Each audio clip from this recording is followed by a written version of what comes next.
Hello and welcome to the electrical theory sort of review and practice. So, I'm going to go over things that are mostly having to do with the Ohm's law formulas that you will use to figure out things in a circuit, such as the resistance of a resistor, power loss of a resistor, the overall current of the circuit you're working with, or the current flow going through certain resistors, blah, blah, blah, power, all that stuff. Other than that, the electrical theory also has simple things on physics, such as any substance that has mass and occupies space is matter, and then things having to do simple things with molecules, like what is the nucleus of a molecule made of? It's the proton and the neutron. You might remember that from school. Maximum number of valence electrons is 8.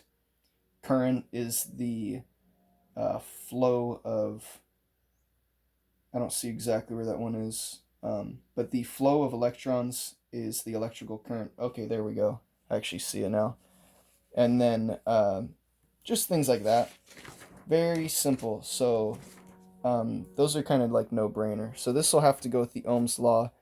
And before I get into that, it's good to know that there are some formulas, and you can memorize all the formulas, yeah, but kind of an easier way would be to memorize kind of something simpler to create all the formulas. So here we're going to memorize 4 formulas that are going to give us all the formulas, and it's not going to be any confusing thing where you're going to have to know how to create one formula from the other. It's going to be very visual and very simple. So in this case, I'm going to use a flashcard on the test. You might just rip a piece of paper off a notepad or whatever you have, and have a separate piece of paper, because you're going to want this on every separate time you're going to do a next question. You're going to want these. So what we're going to do is we're going to know epi. Okay, like a person maybe. Okay, epi is squared. Epi squared. Okay, just how you're going to have to remember it. Or that's how I remember it. Then we're going to draw 4 T's. They don't have to be too fancy or neat. They're kind of intersecting here. It doesn't really matter. It's a visual thing. That's what we're doing. Okay, so then we're going to need ear pi. And we're going to draw ear pi like that. Okay? Ear, pi. Okay? E-I-R is how we're doing ear, and then it is pi.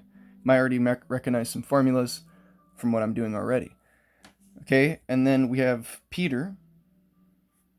So Pi squared R, that's how you get the Peter.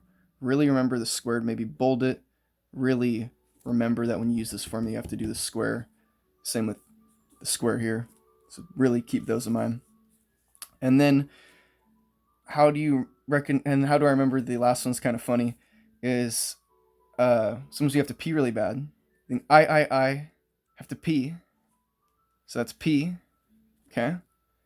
And then after you pee, sometimes you go, Okay, that's how I remember it. That's how the person taught me. And that's how it stuck in my brain. So there you go. Fa squared, ear pi, Peter, I have to pee, Okay? Now we have those, and I'm going to show you how we use these, but it's good to have this base structure to figure out all the formulas, so you're not having to memorize every single formula, and when you get to the confusing one with squares, and it will get confusing, basically, is all I'm going to say.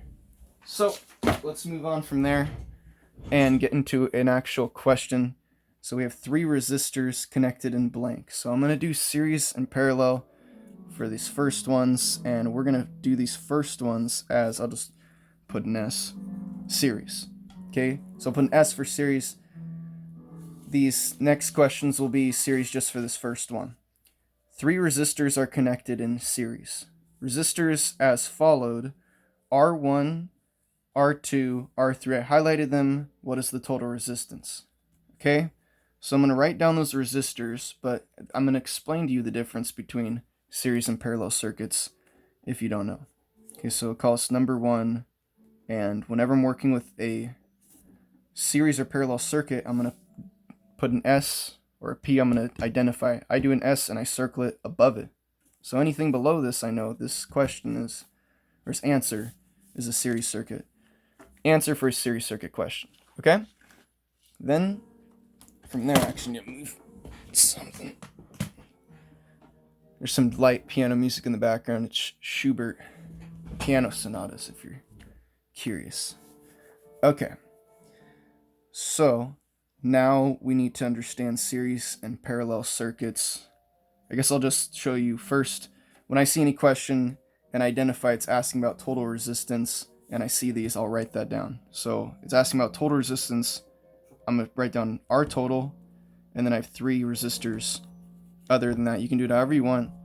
I just do that. 1, 2, 3, and then I write below them what it is.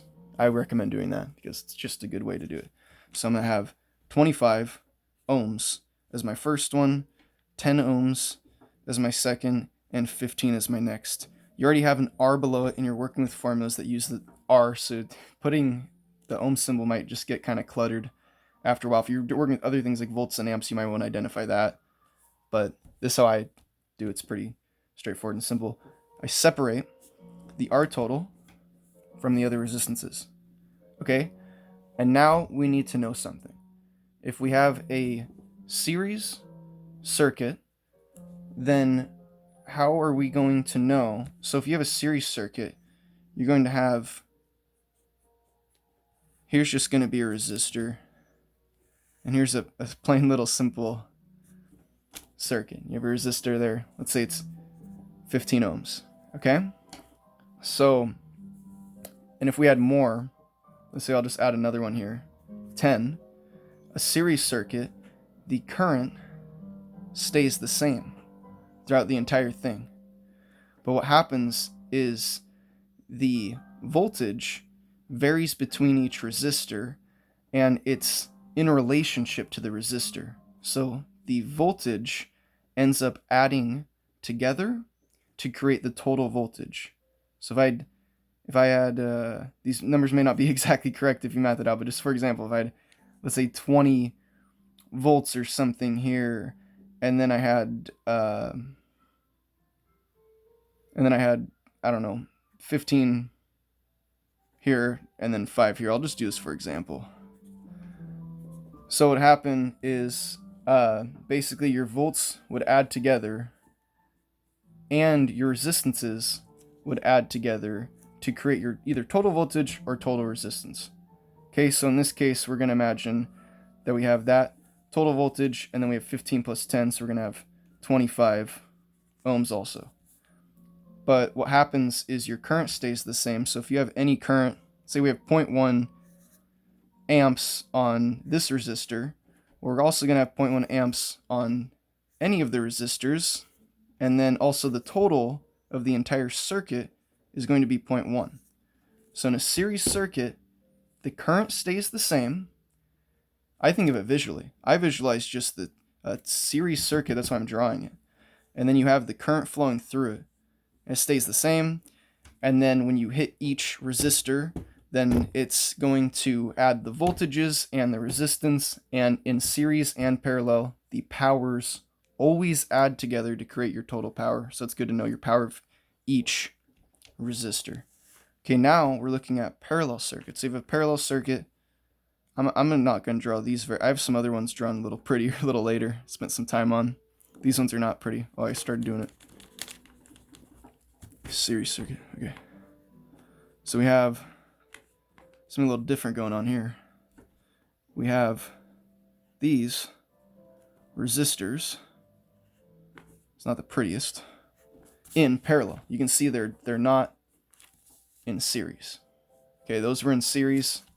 These are in parallel. So I like to also visualize this, and that is that the current adds. So as the current's flowing, instead of the current flowing in series, the current, I'm just going to imagine it like this. This is how I imagine it. The current adds together in each resistor, okay? And then the voltage stays the same though, and the resistances are a little different here, okay? So they don't add together in a parallel circuit. Something kind of interesting happens. They do vary, and since the voltage varies on each resistor, and those do actually add together to create the total voltage, then what happens, and you'll see this as I go on, we'll prove this a little more. All this will make sense because we'll solve for this. But basically, since the voltages are going to be changing, then because of that, it's also going to change your resistance number. But to get your total resistances, you don't add them together. You do add your voltages, okay? So there's that, and yeah, so then your current stays the same, and I mean, did I just say that? Your current adds and your voltages stay the same. I kind of said that. Okay, so let me reword that. Your current changes. You just need to know something changes. The changing number is going to affect the fact that your resistances are still going to be different no matter what. Of course, your powers add together. Okay, so let's actually get into it so we can prove this stuff and see what's going on. So we have a series circuit as identified. We want a resistance total, and we have 3 resistors. Okay, so I'm going to do my handy dandy calculator. No matter if I could do this in my head or not, I'm going to show you why. So I'm going to do 25 plus 10 plus 15. This is what I had. I'm going to get my answer. Obviously, you could probably do that in your head. But let's say you're stressed, you're thinking in a hurry, which is probably going to be the case on your test. You can re-look at everything and double check.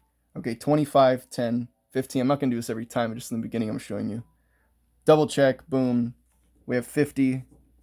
You're stressed, you double check again. Okay, we're good. We have 50 as the total, and that is the total because this is a series circuit. We're just adding the resistances together. And we would also add the voltages together. Okay?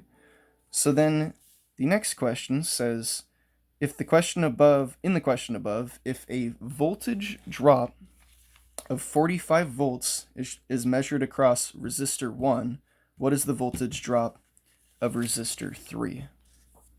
Okay? Yeah, so that's still in the shot. Okay. Well, I guess I'll just write it down. Okay, so voltage drop, 45 volts, R1. So R1, 45. I like to double check. Voltage drop, 45, measured, R1. And then what's of R3? So we know R3, put a question mark next to that, and just kind of a blank little line. Okay, so to figure out the resistance, we need to think about, or to figure out the voltage, we need to think about what's going on here. So the current is always going to be staying the same. The voltage is also going to be changing though. So if we want to figure out the voltage, a way that we could use one thing that's always going to be constant throughout this is if we figure out the current, then we'd be able to figure out that would be the current for everything. So then we'd be able to apply that and figure out basically what is the voltage based off that one thing that's not changing. The current isn't changing, so we can use that number to math everything else out. Okay, so if I wanted to find out, let's say the total current,